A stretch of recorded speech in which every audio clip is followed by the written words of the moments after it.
चर्चा के तहत आज जिस विषय पर हम दूसरे चरण में चर्चा कर रहे हैं, ऐसा विषय चर्चा के लिए आए, ये हमारी कामना नहीं हो सकती। भारत एक बार फिर सीमा विवाद को लेकर चर्चा के लिए सुर्खियों में है, पर इस बार हमारा यह विवाद चीन के साथ नहीं है, यह विवाद हमारा बांग्लादेश के साथ में भी नहीं है, और यह विवाद हमारा बर्मा के साथ में भी नहीं है, और ना ही यह विवाद हमारा पाकिस्तान के साथ है। यह विवाद स्वतंत्र भारत के अंतर्गत दो राज्यों के बीच में हुआ है, असम और मिजोरम। सिस्टर स्टेट के तौर पर जिन्हें हम गर्व से याद करते हैं, उस राज्य की सीमा पर कल गोलियां चली हैं। वो गोलियां किन्हीं दो आतंकी गुटों के बीच में नहीं चली हैं, बल्कि वो गोलियां चली हैं तो पुलिस वालों के बीच में चली हैं। असम और मिजोरम के बीच में तकरीबन 165 किलोमीटर की सीमा है। सीमा को लेकर लंबे समय से विवाद है। इतिहासकार बताते हैं कि यह विवाद तकरीबन 150 साल से भी ज़्यादा पुराना है, लेकिन उस विवाद की परिणति के तहत कल घटनाक्रम कुछ इस प्रकार से गठित हुआ कि असम की पुलिस के 6 जवान मारे गए, दोनों राज्यों की पुलिस के कई जवान घायल हो गए, जिसके बाद दोनों राज्यों के मुख्यमंत्री लगातार सोशल मीडिया के माध्यम से एक दूसरे पर आरोप प्रत्यारोप लगा रहे हैं, जिसमें उन्होंने गृह मंत्री अमित शाह को भी टैग किया हुआ है और इस मामले पर केंद्र का हस्तक्षेप भी मांगा है। कुल मिलाकर जानने में दिलचस्पी है कि आखिर ऐसा क्या कुछ हुआ है।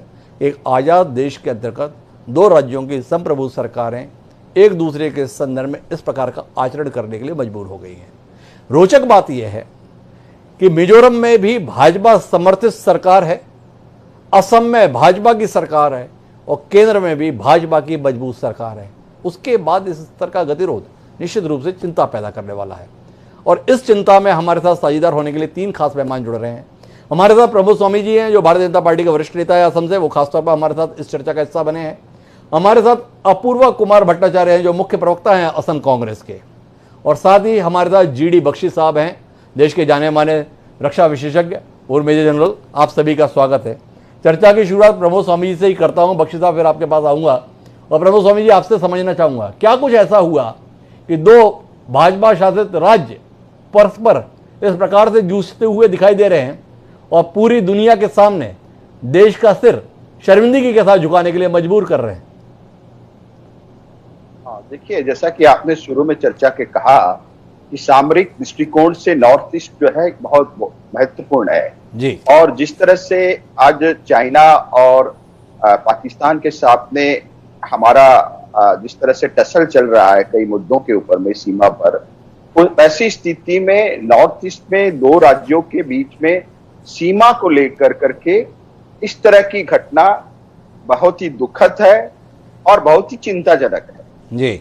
अब मैं आपको ये कहना चाहूंगा कि ये समस्या कैसे आई जी। 1972 में जो मिजोरम था वो केंद्र शासित राज्य था, जो 1987 में पूरे एक राज्य के रूप में अस्तित्व में आया जी। और 1933 में एक अधिसूचना जारी करके, अधिसूचना के माध्यम से जो लुसाई हिल्स नामक जो एरिया है उसको निर्धारण कर करके मिजोरम की सीमा को निर्धारित किया गया 1933 में।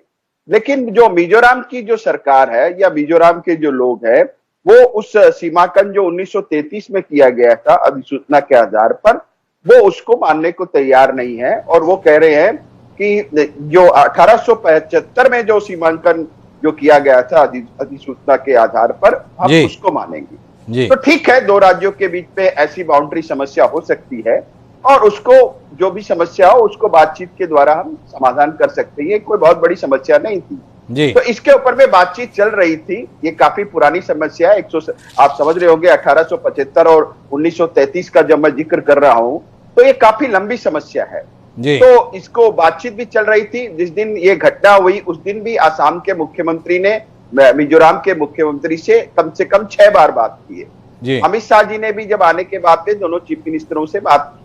लेकिन प्रॉब्लम कहां से शुरू हो गई, जो रिजर्व फॉरेस्ट जो है जी, हमारा जो लैंड ऑफ लॉ है उसके हिसाब से रिजर्व फॉरेस्ट में आप कोई कंस्ट्रक्शन नहीं कर सकते जी। लेकिन जब मिजोरम ने रिजर्व फॉरेस्ट में जब एक रेंगटाबाड़ी में जब एक सड़क का जब उन्होंने निर्माण किया और उन्होंने उसी रिजर्व फॉरेस्ट में उन्होंने हिलोक इलाके में एक आर्म कैंप, उन्होंने न्यू आर्म कैंप उन्होंने सेटअप कर दिया जी।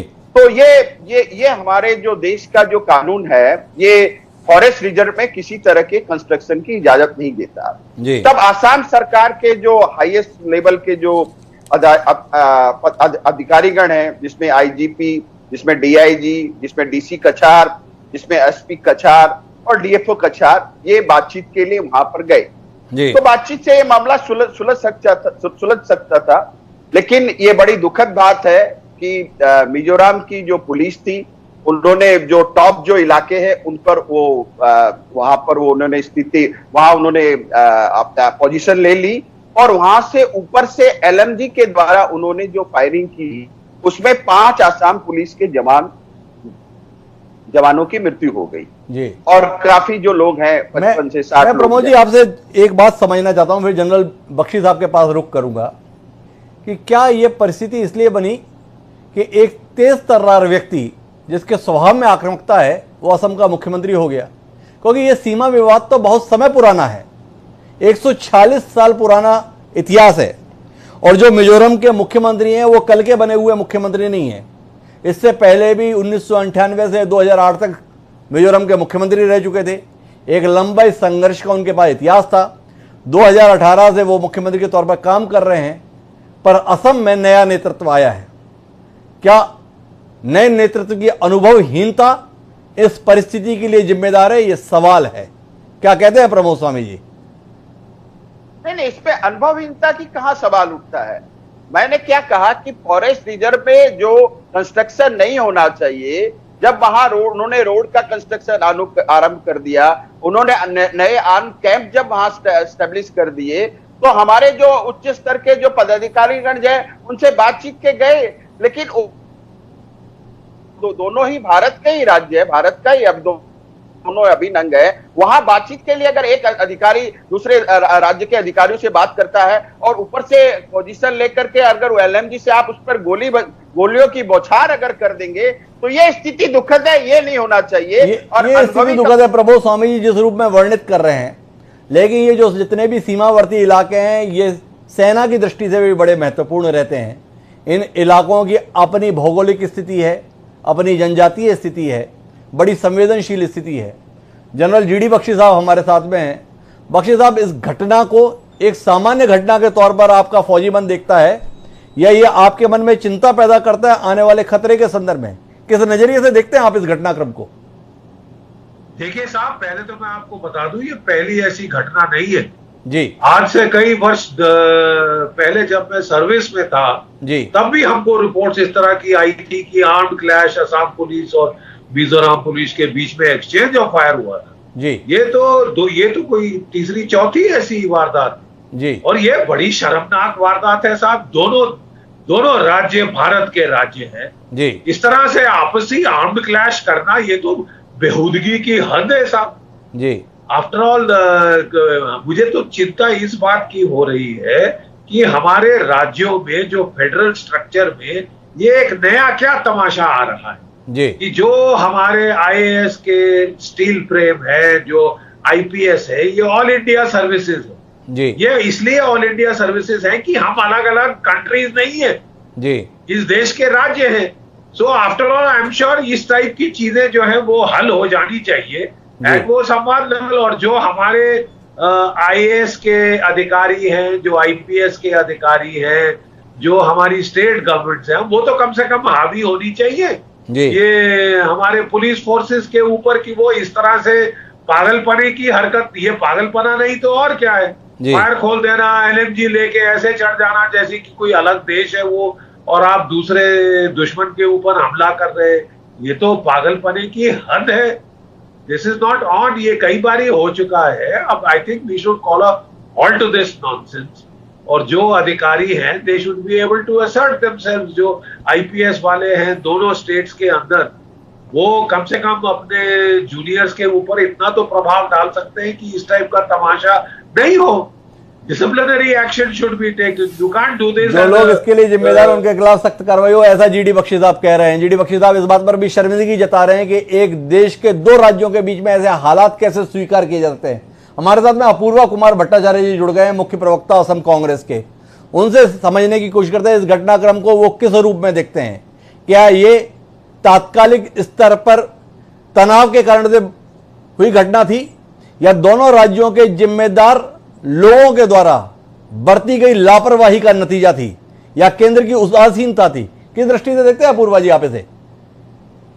देखिए, पहला बात है जी, ये असम सरकार की लापरवाही की वजह से और मिजो सरकार ने केंद्र सरकार की जिम्मेदार गृह मंत्री की जी, अनुरोध को उपेक्षा करके ये साबित कर दिया कि हम जो चाहेंगे वही करेंगे। जी, ये असम सरकार कहाँ थे? जी, आज तो चीफ मिनिस्टर सिलचर में पहुंच के जी, उन्होंने तो सरेंडर कर दिया। जी, और जिस प्रदेश के मुख्यमंत्री ने आम जनता की सुरक्षित करने के लिए कामयाब नहीं होते हैं, जब बाहरी हमारे प्रतिवेशी राज्यों द्वारा प्रवचित किया जा रहा है, हम पर बिना वाक्य से गोली चलना किया जा रहा है, जी, तो सरकार क्या लिपट कर बैठ रहना चाहिए? ना, सरकार को जिम्मेदारी से आगे बढ़ना चाहिए था। सरकार को जिम्मेदारी के साथ आगे बढ़ना चाहिए था। अपूर्व जी, आप ये बात कह रहे हैं, पर मेरा आपसे एक सवाल है। 2005 में सुप्रीम कोर्ट ने एक दिशा निर्देश जारी किया था और उसमें एक कहा था कि एक बाउंड्री कमीशन बनना चाहिए, क्योंकि मिजोरम के लोगों का ये बार बार कहना रहा है कि मिजो भाषा बोलने वाले बहुत सारे इलाके असम में शामिल हैं। 2005 से लेकर 2014 तक देश में आपकी सरकार थी और असम में भी आपकी सरकार थी। क्या आप नहीं मानते हैं कि इस घटना के लिए कहीं ना कहीं आप लोग जिम्मेदार हैं कि आपने समय रहते कदम नहीं उठाए और इसलिए वह विषय अभी तक जिंदा बना हुआ है? नहीं, सुनिए, पहले जो हुआ था इस ढंग से नहीं हुआ है जी, पहले वाला बात को सल्टाने के लिए इंटरस्टेट डायलॉग हुआ है। और इसी सरकार के आज के मुख्यमंत्री ने थोड़ी देर पहले जो बयान रखा है सांबादिक माहौल में, उन्होंने कहा कि पिछले 6 महीनों से असम और मिजोरम की सीमा इलाका पर यह तनाव बढ़ रहा था, क्योंकि इसी महीना के शुरुआत में भी, जून महीना में भी मिजो पुलिस द्वारा जी, उन्होंने हमारे एक असम की स्कूल को जला दिया था जी। उसके बाद भी असम की सरकार की उत्तर है। अरे ये तो बात छोड़िए ना, 2 रोज पहले हमारे गृह मंत्री अमित शाह जी नॉर्थ ईस्ट की काउंसिल की मीटिंग बुलाए थे जी, वहां पर उन्होंने सबसे बातचीत चर्चा की। अरे अमित शाह जी जाके शायद दिल्ली अच्छी तरफ नहीं पहुंचे, इधर मिजोरम की सरकार जरा प्रवचित करके हमारे लैलापुर कचौबी इस इलाका में इसे दिवाली बना दिया। भट्टाचार्य जी बड़े नाराज हैं, लेकिन मैं जीडी बख्शी साहब वापस आपकी ओर रुख करता हूं। एक सीमावर्ती राज्यों में इस प्रकार के हालात बनना देश की सुरक्षा के लिहाज से आप कितना खतरनाक मानते हैं? क्या आपको लगता है कि यह विषय केवल राज्यों के भरोसे छोड़ना, देश को सुरक्षा को भगवान भरोसे छोड़ना होगा? केंद्र के स्तर पर तुरंत दखल की जरूरत आप महसूस करते हैं? एब्सोल्युटली, स्ट्रेट अवे इसके अंदर इंटरवीन करना चाहिए। जो सुप्रीम कोर्ट ने बाउंड्री कमीशन के लिए बातचीत की थी, that boundary commission should start its work, give a verdict and then that is final. I mean इस टाइप का ये तो तमाशा है साहब कि देश के 2 राज्यों के बीच में शरेआम आर्म्ड पुलिस के बीच में एलएमजी के हथियार, ऑटोमेटिक वेपन फायर किए जा रहे हैं। क्या ये 2 अलग देश है? ये मतलब ये नॉनसेंस क्या है? देखिए, हम बड़ी चिंता से देख रहे हैं कि जो हमारा सेंट्रल स्ट्रक्चर है वो कमजोर होता जा रहा है। जो हमारे राज्य है, अगर अलग, यहां तो दोनों सरकारें भी एक, हमने तो देखा है साहब, जहां एक अलग सरकार में एक केंद्र से हट के दूसरी पार्टी आ जाए, वो तो अलग देश बन जाता है। वहां की पुलिस अपनी कार्रवाई करती है, वो केवल दुआ सलाम करती है वहां के लोकल नेताओं को। अब आप महाराष्ट्र में देख रहे हैं यही तमाशा, किस तरह वो अराजकता सी चली आ रही है। और जो सेंट्रल सर्विसेज के लोग जब ये भूल जाएं कि हम एक भारतवर्ष की सर्विस है, ऑल इंडिया सर्विस है, और वो लाइक लोकल सट्रैप्स एक्ट करना शुरू कर दे, ये तो बहुत खतरे की घटना है साहब। जीडी इस तरह बख्शी कैसे साहब बहुत ही बड़ी बात की ओर इशारा कर रहे हैं कि देश में संघीय ढांचा कमजोर होता हुआ महसूस हो रहा है। प्रमोद स्वामी जी, आपके पास रुख करता हूं। दावा आपकी पार्टी का है कि आजाद भारत के इतिहास की सबसे मजबूत सरकार इस समय केंद्र में है, और उसके बीच में पूर्व मेजर जनरल जीडी बख्शी जैसा जाना माना सैन्य विशेषज्ञ चिंता जता रहा है संघीय ढांचे के संदर्भ में। कुछ चिंतित हैं आप? एक सवाल। और दूसरा सवाल ये कि तकरीबन 7 साल से ज्यादा समय हो गया आपको केंद्र में, क्या किया आपने उत्तर पूर्वी राज्यों के इन विवादों के संदर्भ में? केवल मिजोरम और असम के बीच में ही ये झगड़ा नहीं है, झगड़े मणिपुर नागालैंड के संदर्भ में भी हैं, और भी तमाम विषय मेघालय के संदर्भ में भी हैं। क्या कर रही है आपकी पार्टी और आपकी केंद्र में बैठी हुई मजबूत सरकार? लोग जानना चाहते हैं, कुछ कहेंगे आप? मैं सबसे पहले जीडी बख्शी साहब जो एक ट्रू नेशनलिस्ट है और पूर्व सेना में रहे हैं, सेना के अधिकारी रहे हैं, मैं उनको प्रणाम और नम्र करते हुए मैं अपनी बात रखना चाहूंगा जी। अभी मेरे जो कांग्रेस के मित्र जो बोल रहे थे कि क्या कर रही है असम की सरकार जी, असम की सरकार ने चीफ मिनिस्टर लेवल में बातचीत चल रही थी जी, चीफ सेक्रेटरी लेवल में बातचीत चल रही थी। अमित शाह जी स्वयं यहाँ आए और बातचीत 2 दिन वहां रहे और उन्होंने बातचीत करके इस समस्या के समाधान के लिए एक रोड मैप तैयार किया जी। लेकिन अप्रिय घटना एक घट गई और वहां आसाम की सरकार ने और आसाम की पुलिस ने, मैं धन्यवाद देना चाहूंगा हमारे आसाम पुलिस के जवानों ने, कि उन्होंने बहुत ज्यादा संयम रखा, और संयम इतना ज्यादा संयम रखा कि उनको अपने प्राणों की आहुति देनी पड़ी, लेकिन उन्होंने जवाबी फायरिंग उस तरीके से नहीं की जिस तरह से हमारे पड़ोसी राज्य ने की। अगर आसाम के जवान भी उस तरह से अगर जवाबी फायरिंग अगर करते तो ये आंकड़ा बहुत भयानक रूप ले सकता था, क्योंकि ये हमारा पड़ोसी राज्य है, कोई ये हमारा शत्रु राष्ट्र नहीं है। ये मिजोरम भी हमारे भारत का अभी अंग है। प्रभु जी, माफी के साथ आपको रोकता हूं और आपसे जानना चाहता हूं कि जो भावना आप व्यक्त कर रहे हैं, आपके सम्मानीय मुख्यमंत्री का बर्ताव उस भावना का रूप क्यों नहीं दिख रहा? यह बात इसलिए कर रहा हूं कि आपके सम्मानीय मुख्यमंत्री ने बाकायदा एक ट्वीट किया है और उस ट्वीट में यह दर्शाने की कोशिश की है कि हमला करने के बाद मिजोरम की पुलिस और मिजोरम की जनता ने जश्न मनाया असम के लोगों को मारकर। एक देश के भीतर हालात को तनावपूर्ण बनाने की कोशिश के अतिरिक्त इस ट्वीट को और क्या समझा जाए? कुछ कहेंगे आप? मेरे को पूछ रहे हैं, बोलिए जी। प्रमोद जी, आपके सम्मानीय मुख्यमंत्री हेमंत बिस्वा शर्मा ने एक ट्वीट किया है जिसमें यह दिखाया जा रहा है कि मिजोरम की पुलिस के जवान और मिजोरम के नागरिक जश्न मना रहे हैं गोली चालन के बाद। क्या एक राज्य के मुख्यमंत्री का इस प्रकार का ट्वीट करना भावनाओं पर मरहम लगाने की कोशिश है, विषय को शांत करने की कोशिश है, या असम के लोगों के भीतर मिजोरम के प्रति जहर फैलाने की, द्वेष फैलाने की कोशिश के तौर पर देखा जाएगा? आपसे सवाल है।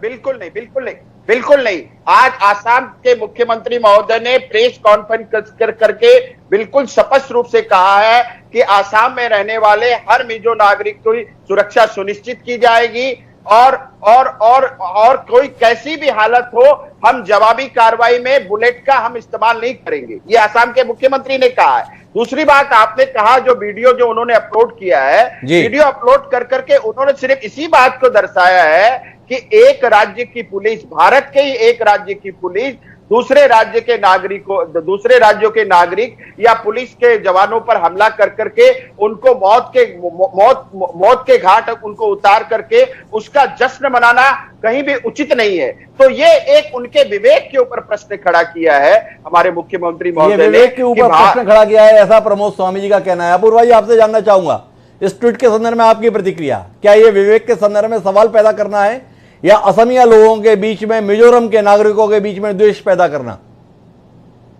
ये देखिए, ये कोई विदेश भाव पैदा करने के लिए नहीं है, ये कुछ बातों के लिए चल रहा है। तो इसीलिए हमारी पार्टी की ओर से हम कहते हैं कि हमारे मुख्यमंत्री वहां जाकर ये बयान रखा है कि कल 6 बार उन्होंने टेलीफोन से जोरामथंगा जी से बात किया है, लेकिन उस बात का कोई फायदा नहीं। फिर भी अमित शाह जी ने भी 2-3 बार फोन किया है। इसके अलावा भी अगर मिजोरम पुलिस द्वारा इसी तरह असम पुलिस पर गोली चलना किया घटना को, क्या हम निंदा नहीं करेंगे? क्या हम इसको भी सद्भाव बताएंगे? और जिस जिस व्यक्ति ने इस घटनाओं पर जान खोई है, हम उन पर हमारे श्रद्धा नमन करते हुए आज असम सरकार के मुख्यमंत्री को बयान से हम सहमत नहीं है। हम जमीन छोड़ने भी नहीं है और मरने के लिए भी तैयार नहीं है। ये स्पष्ट बात है। केंद्र अपना मोर्चा जल्दी संभालिए। विश्व गुरु होने का ये नाता भूल जाइए। ये विश्व नेता बनने की नाता देना बंद करिए। पहले तो घर संभालिए। अपूर्वा जी सहमत नहीं है मुख्यमंत्री के स्टैंड से, लेकिन मैं जीडी बख्शी साहब आपसे समझना चाहूंगा, असम पुलिस के 5 जवान इस गोलाबारी में मारे गए, पर अभी तक ऐसी कोई खबर नहीं है कि इसके लिए जिम्मेदार लोगों पर कहीं कोई कार्रवाई हुई है। एक आजाद देश में, एक संप्रभु देश में, एक लोकतांत्रिक व्यवस्था में इस दृश्य को देखकर आप क्या टिप्पणी करेंगे बतौर पूर्व सैन्य जनरल? मेरे साहब, ये I am sorry, this is indiscipline जी। एक आर्म फोर्स इस तरह की कार्रवाई नहीं कर सकता जी। ठीक है साहब। आर्म पुलिस फोर्स में अगर ऐसा किया गया, ये पहली बार नहीं हुआ जी। है। आई थिंक अब टाइम आ गया है कि वी शुड टेक एक्शन। या तो उस यूनिट को डिसबैंड किया जाए जिसने इस टाइप की अराजकता की है, या फिर आप उसके खिलाफ मैन स्लॉटर के चार्जेस लगाइए and bring the people to justice. एक कानून है ना, इस बात में जाके फायर नहीं खोल सकते। ये कौन सा 2 देशों के बीच मामला है? दोनों भारतवर्ष के राज्य हैं। अभी वहां पे ग्रेटर नागालैंड की प्रॉब्लम है, वो मणिपुर का कल, यहाँ तो हर जगह झड़पें शुरू हो जाएंगी। हम तो मुगल राज्य के पहले के समय में या मुगल राज्य के बाद जो अराजकता थी उसकी तरफ थोड़ी ना जा रहे हैं, क्योंकि हम देख रहे हैं कि वो जो स्टेट पुलिस के अधिकारी हैं, आईपीएस आईएएस, वो भी बिल्कुल स्टेट राज्य का पैरवी खुशामदी नहीं कर सकते। वो सेंटर के नुमाइंदे हैं, उनको सेंट्रल व्यू पॉइंट लेना चाहिए, नेशनलिस्ट व्यू पॉइंट लेना चाहिए। ये तो शरेआम इनडिसिप्लिन है। आप फायर खोल रहे हैं जब बातचीत चल रही है दोनों स्टेट चीफ मिनिस्टर्स की, वो मिनिस्टर साहब उसमें इंटरवीन कर रहे हैं। पर बख्शी साहब, सवाल इस बात का है कि मिजोरम के मुख्यमंत्री ने अब तक इस घटना पर कोई खेद तक नहीं जताया है। इसको क्या कहा जाए? नहीं, किसने खेद नहीं जताया? मिजोरम के मुख्यमंत्री ने अभी तक इस घटना पर कोई खेद नहीं जताया, कोई अफसोस नहीं जताया। ये माइंडसेट की चेंज जरूरत है साहब जी। आपको करना पड़ेगा। You can't do this is just not on. एक नेशनलिस्ट के तौर पे आई एम हॉरिफाइड। आपको अपने पुलिस फोर्स की इमोशंस पे कंट्रोल करना पड़ेगा। उनको ज्यादा शौक है लड़ने का, उनको भेजिए लद्दाख वगैरह। तो बख्शी साहब का मानना है कि मानसिकता को बदले जाने की जरूरत है। लेकिन प्रमोद स्वामी जी, आपसे आखिरी बातचीत के लिए लौट रहा हूं, क्या आपको नहीं लगता है कि आपकी केंद्र की मजबूत सरकार के इकबाल पर सवाल है? यह घटना अगर इस मामले में दोषी लोगों पर कार्रवाई नहीं होती है तो लोग विश्वास कैसे करेंगे कि देश मजबूत हाथों में है और सुरक्षित है?